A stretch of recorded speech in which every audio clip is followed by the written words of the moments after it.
ambaktil hukamati. Ini berangkat dari sebagian ahli hikmah atau orang-orang yang ahli makrifat kepada Allah Subhanahu wa taala. Ai auliyaillah, artinya orang-orang yang telah dipilih oleh Allah untuk menjadi kekasihnya Allah. Nasihatnya itu la tahqirud dzunubas sighar. Jangan pernah kita semua meremehkan dosa kecil. Ai la taqduru sighar. Artinya jangan pernah kita semua menganggap dosa sighar sebagai dosa kecil apapun itu. Alasannya di sini fakinna tatashaqqu bikal dzunubal kabair. Karena dosa apapun yang kita perbuat meskipun itu dosa kecil, tatashaqqu itu bercabang-cabang nantinya dzunubal kabair kepada dosa besar. Sekecil apapun jika dosa itu tetap kita pelihara, maka dosa itu akan berambah atau bercabang-cabang nantinya menjadi besar.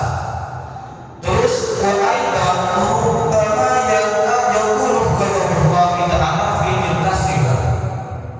Dan kadang murkanya Allah itu terletak pada dosa yang kadang menurut kita itu dosa kecil. Artinya di sini nasihat yang di sebelah sini, kita tidak boleh meremehkan dosa walaupun itu sekecil apapun, karena kita tidak ada yang tahu dengan kemaksiatan apa murkanya Allah itu nanti akan diturunkan. Mungkin makanya dalam kitab Al-Ushul Al-Arabiyah wal Ushul Hikmahiyah itu ada penjelasan seperti ini. Orang berbuat dosa semuanya Allah tampakkan, orang berbuat baik semuanya Allah tampakkan. Kenapa? Agar kita bisa memilih, wah itu dosa, wah itu enggak, wah itu dapat pahala, wah itu enggak. Cuma menurut Imam Zainal Abidin Ibnu Husain ada penjelasan dari sekian banyaknya sesuatu yang Allah tampakkan kepada kita, ada beberapa hal yang Allah rahasiakan di antara kita. Ada beberapa hal yang Allah rahasiakan di antara kita. Yang pertama penjelasannya itu khabbara bidahu fi ta'atihi fala tahqiranna min ta'atihi syai'an fala bidahu fi. Yang pertama, kita jangan meremehkan Allah itu merahasiakan ridhonya Allah di dalam semua taat yang kita kerjakan. Dari setiap banyaknya kebaikan atau perintah yang harus kita kerjakan, semuanya Allah perintahkan kepada kita, semuanya dapat pahala. Cuma masalahnya Allah rahasiakan ridhonya Allah kepada kita di antara taat yang kita kerjakan, di antara kebaikan yang kita kerjakan. Kita sholat maulid, kita sholat sunnah, yang bersamaan dengan ridho Allah, apa sholat maulidnya, apa pembiasnya, kita semua tidak ada yang tahu. Lantas bagaimana? Tidak boleh meremehkan kebaikan walaupun itu sedikit apapun, karena di antara kita tidak ada yang tahu dengan kebaikan apa yang nantinya itu bersamaan dengan ridho Allah. Sehingga nanti kita bisa kekal di dalam surganya Allah. Ngapunten, apa salah satu jemaah ada yang tahu kebaikan ini Ustaz? Memang kalau berbicara pahala semuanya dapat. Sampai jemaah maulid sudah tentu pahalanya 27. Sampai 100.000 pahalanya di 5. Sudah tentu. Masalahnya dari setiap pahala yang kita dapatkan, yang bersamaan dengan ridho Allah itu yang mana?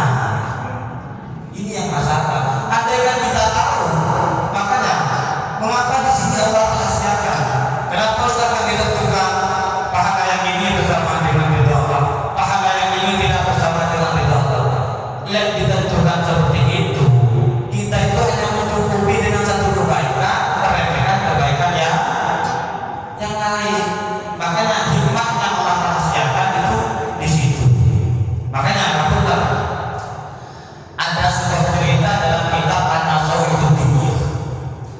Kalau ini namanya ini saya ambil dari kitab Nashihul Diniyah. Cerita ini cerita nyata yang berangkat dari imamuna kita, imam yang mempunyai panggilan Hujjatul Islam. Bukan sembarang orang.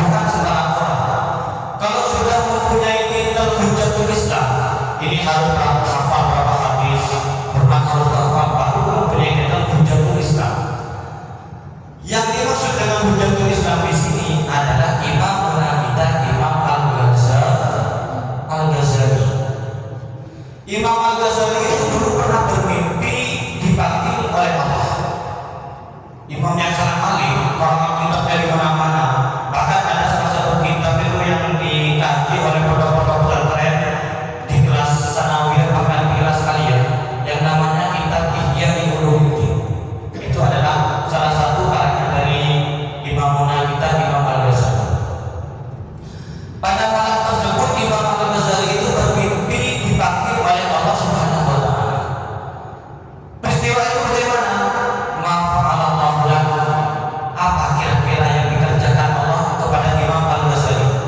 Maka Allah berkata, dalam mimpinya itu Allah berkata kepada Imam Al-Ghazali, "Awfaquni baina yadayhi." Duduklah di antara saya. Artinya itu bahasa Indonesia, duduklah di depan saya. Imam Ghazali disuruh duduk di depannya Allah. Terus waqala bima qaddarta alayya fasutu al-amali. Setelah itu Imam Al-Ghazali duduk. Allah nanya kepada Imam Al-Ghazali, Imam Ghazali, kira-kira sampai ngerti kenapa sampai itu dipanggil oleh saya untuk menghadap saya? Jawaban Imam Al-Ghazali, tentunya saya dipanggil oleh Allah karena amal-amal saya, baik karena amal kebaikan atau amal kejelekan. Setelah itu Allah nanya lagi kepada Imam Al-Ghazali, wahai ya abdi Ghazali, wahai hambaku Imam Ghazali, apakah kau tahu kenapa kau itu masuk surga nantinya? Kenapa kau itu mendapat ridha saya? Itu apa? Di situ Imam Ghazali berdiam diri tanpa berkata satu apapun, menangis, heran, juga ngerti posisi surga itu sampai itu kan istilahnya. Artinya Imam Ghazali berdiam diri tanpa berkata satu kalimat. Di situ Allah tanya, Imam Ghazali, apakah kau tahu dulu pada suatu malam engkau itu pernah mengarang kitab karangan, dan di malam tersebut Imam Ghazali ini mengangkat bolpennya, mau dicelupkan ke tintanya karena mau nulis. Karena kalau zaman dulu bolpen itu tidak seperti ini, kayak semacam bambu atau bulu ayam dicelupkan ke marsen lalu dituliskan. Saat Imam Ghazali ini mengangkat bolpennya, mau dicelupkan ke tintanya, ternyata di tintanya itu ada seekor lalat. Karena Imam Ghazali melihat ada seekor lalat meminum tintanya, Imam Ghazali ini berdiam, tidak mencelupkan bolpennya, khawatir lalat itu pergi. Imam Ghazali merasa kasihan kepada lalat tersebut, biar lalat itu bisa minum dengan puasnya. Siapa sangka Imam Al-Ghazali yang sangat alim, al-alamah, punya panggilan Hujjatul Islam, imam terkaya di saat itu. Artinya apa? Karena kitabnya banyak, sedekahnya nggak usah dilakukan, kebaikannya nggak usah dilakukan. Cuma Imam Al-Ghazali masuk surga mendapatkan ridha Allah bukan karena itu semua, tapi karena merasa kasihan kepada seekor lalat tersebut, dan di situ bersamaan dengan ridha Allah, akhirnya Imam Al-Ghazali masuk surga dan kekal di dalam surganya Allah. Sampai kamu paham dengan maksud cerita ini? Artinya siapapun kita tidak boleh meremehkan apa ini pahala besar, apa ini tidak aku pahala kerja sih pahala besar aja, tidak aku sih nilai, gak usah pilih-pilih itu sampai wis lakoni dapat pahala oke, gak dapat pahala oke. Tujuannya cuma satu, bagaimana caranya kita mendapat ridha Allah. Karena di antara kita tidak ada yang tahu ridha Allah itu nantinya bersama kebaikan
dan kemungkinan ini kan gitu.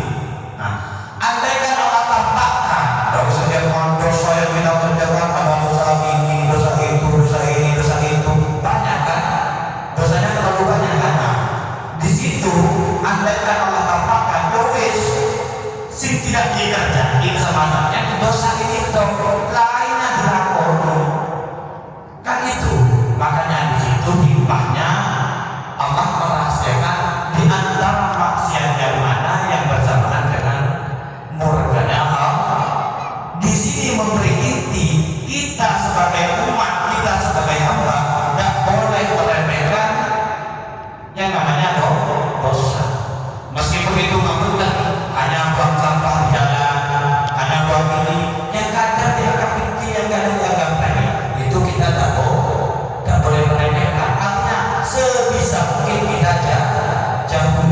Andaikan kita terjerumus, tugas kita itu fastaghfiruhu wa atubu ilaih, meminta maaf kepada Allah dan niat untuk tidak kembali lagi. Itu tugas kita sebagai hamba.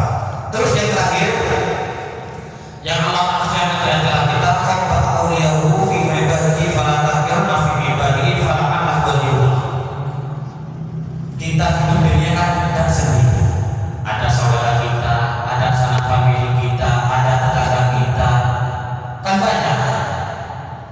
Di majlis ini saja, di majlis ini saja yang hadir pada kesempatan malam hari ini kan banyak.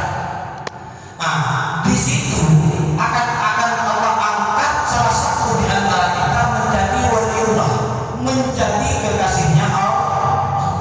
Dan sebab satu orang yang diangkat ini, semua amalannya kita kerjakan di masjid ini, di majlis ini diterima oleh Allah. Tidak ada yang tahu apa saya yang sedang baca kitab atau dalam kepada ada. Apakah ibu-ibu yang sedang mendengarkan, apakah bapak-bapak, bahkan anak kecil yang kadang yang bergurau, atau misal emas yang lagi syuting-syuting, bisa tidak ada yang tahu. Pokoknya ada di antara kita ini diangkat satu menjadi waliullah. Cuma itu rahasiakan dari Allah di antara kita. Tujuannya apa? Agar kita tidak meremehkan satu sama lain. Jadi kandani bapak ibu si wali, lainnya nggak wali. Ya wis, paling yang dimuliakan sama yang itu, lainnya dihiraukan sama. Makanya Allah itu merahasiakan kewaliannya seseorang di antara kita. Setiap perkumpulan seperti ini, tujuannya apa? Agar kita tidak meremehkan satu sama lain.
ada nasihat yang ke-11.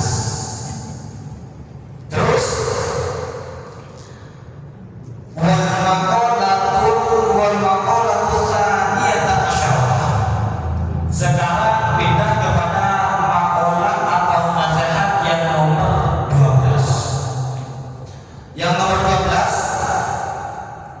an Nabi sallallahu alaihi wasallam. Ini berasal dari hadis Nabi Muhammad sallallahu alaihi wasallam. La saghirata ma'an Israil. Tidak ada kata-kata dosa kecil yang terus menerus. Fa innaha bil muwajibati 'alaika taqdumu fatasiru kabiratan. Artinya apa? Dosa yang kecil itu jika dibiasakan maka akan menjadi dosa besar. La saghirata ma'al Israil. Kita tidak boleh mengerjakan dosa kecil yang terus menerus. Jangan diremehkan. Meskipun ini perbuatan jelek, perbuatan maksiat, jangan diremehkan. Karena dosa kecil yang terus menerus lama-lama menjadi besar. Sedikit lama-lama menjadi bukit. Nah, wa aidan innaka ala asbidzanika tasiru kabiratan. Karena dosa yang kecil jika ditutupi, ditambah, sedikit demi sedikit akan menjadi besar. Kenapa? Fa inna niyatal mar'i fil ma'asi kana maksiatan. Kita sebagai orang mukmin, jika kita niat kejelekannya kemaksiatan, belum kerja pun kita sudah dapat dosa. Nanti malam aku nyolong sampai kurung nyolong niat itu sampai sudah dapat dosa. Pahit wala kabiratan ma'al istighfar. Dan ada dosa besar besertaan dengan istighfar. Artinya apa? Dan ada kata-kata dosa besar jika setiap saja berbuat dosa diiringi dengan meminta maaf kepada Allah, diiringi dengan bertobat kepada Allah. Artinya apa? Tobat yang sesungguhnya yang memenuhi syarat. Karena apa? Tobat yang sesungguhnya ini akan menghapus dosa besar. Apapun kesalahannya, ini tidak akan mudah. Apapun kesalahannya, dosa apapun, jika kita memang niat kembali kepada Allah, jika kita memang niat membersihkan diri kita kepada Allah, tidak ada dosa yang begitu, tidak ada. Sebesar apapun kesalahan yang kita kerjakan, setinggi apapun kesalahan yang kita kerjakan, kita harus sadar pengampunan Allah itu lebih luas. Allah itu selalu membuka gerbang itu taubatnya. Tidak ada kata-kata, sampai berdosa, sudah aku gak belum, sampai belum bertobat. Meskipun sampai ada kata seperti ini, meskipun sampai itu terjerumus berkali-kali di dosa yang sama. Ya Allah, saya terjadi sebisa mungkin dihindari, tapi sudah tidak bisa terjerumus. Ya wis, tugas kita meminta maaf kepada Allah. Putus asa itu tidak ada.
sisi ini berdosa, di sisi lain ini berdosa yang mau bertaubat. Akhirnya bingung, malaikat itu berdoa nggak balik-balik, malaikat rahmat dan malaikat adab. Akhirnya datang satu malaikat lagi, datang satu malaikat berupa manusia. Kata malaikat yang ketiga itu, gak usah buka, apa sih itu? Iki loh, ya apa ini? Orang ini dosanya banyak, cuma mau tobat, cuma belum sampai kepada tempat tobat. Ya wis, gak usah bingung sampean. Caranya bagaimana? Diukur tempat berangkatnya sampai tempat tujuannya, diukur. Kira-kira lebih banyak yang mana? Setelah diukur sama malaikat, lebih dekat pada tempat tujuannya. Selisih 1 tingkat. Berapa senti? Kan sampai 30 senti. Selisih segini. Akhirnya dari sini mau berangkat ke Tabarudi, meninggal di jembatan. Di jembatan itu diukur ke sini berapa meter, ke Tabarudi berapa meter. Ternyata lebih dekat ke tempat taubat, selisih 1 tingkat. Akhirnya apa? Orang itu berdosa itu tercatat sebagai orang ahli surga. Padahal belum sempat taubat, cuma niatnya sudah mau taubat. Makanya niat-niatnya orang mukmin itu, niatnya orang Islam itu lebih baik daripada pekerjaannya. Sudah banyak yang mengatakan seperti itu. Maka dalam hadis Al-Imam Nawawi yang pertama, innamal a'malu binniyat. Apalagi sampean pernah makan dulu orang sampai 20, tidak pernah kan? Jadi tidak ada alasan sampean untuk tidak bertaubat kepada Allah, itu tidak ada alasan. Makanya coba sampean berpikir, kenapa ya kok Allah menghidupkan saya, memberikan kesempatan kepada saya, kok sampai hidup pada saat ini? Pernah tidak sampean berpikir seperti itu? Saya sudah umur 53 tapi tetap hidup. Oh ya, kok nggak diakui oleh Allah? Pernah tidak sampean berpikir seperti itu? Dalam kitab Tafsir Ghafilin itu hanya ada 2 kemungkinan. Yang pertama, sampai masih hidup sampai saat ini. Yang pertama, iman kebaikan yang kita kerjakan itu masih kurang. Akhirnya Allah memberi kesempatan kepada kita untuk tetap hidup agar kita bisa menambah kebaikan untuk bekal nanti di akhirat. Itu yang pertama. Yang kedua, bisa jadi kita tetap hidup sampai saat ini karena dosa yang kita kerjakan itu terlalu banyak. Makanya Allah memberi kesempatan bagi kita untuk tetap hidup agar kita itu bisa bertobat. Masalahnya sampai saat ini tetap hidup, kebaikan tetap baik, sholat 5 waktu nggak ditambahin, tobat coba tobat, nggak ada apa. Makanya pentingnya bagi kita itu bagaimana hari ini itu lebih baik daripada hari kemarin. Karena hari ini berlalu, otomatis umur kita sudah kurang 10 hari. Paham gitu? Jadi bagi kita itu tidak ada istilahnya untuk tidak kembali kepada Allah, untuk tidak bertobat kepada Allah, itu tidak ada. Oke? Sebesar apapun, makanya di sini dikatakan wala kabiratan ma'a istighfar. Tidak ada yang namanya dosa besar selagi kita mau minta maaf kepada Allah. Terus yang selanjutnya atau makalah yang ke-13, wal makalah tsalitsah asyara. Kila hakul arif bisana. Cita-cita atau keinginan orang ahli makrifat kepada Allah yaitu adalah memuji Allah. Ai muradul ma'rif billahi ta'ala Allah ta'ala bijamili sifatihi. Artinya itu apa? Keinginan orang ahli makrifat kepada Allah Subhanahu wa ta'ala itu adalah memuji Allah dengan segala kesempurnaannya. Wah, Allah itu maha sempurna. Dipuji, itu namanya ahli makrifat kepada Allah.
Jadi perbedaannya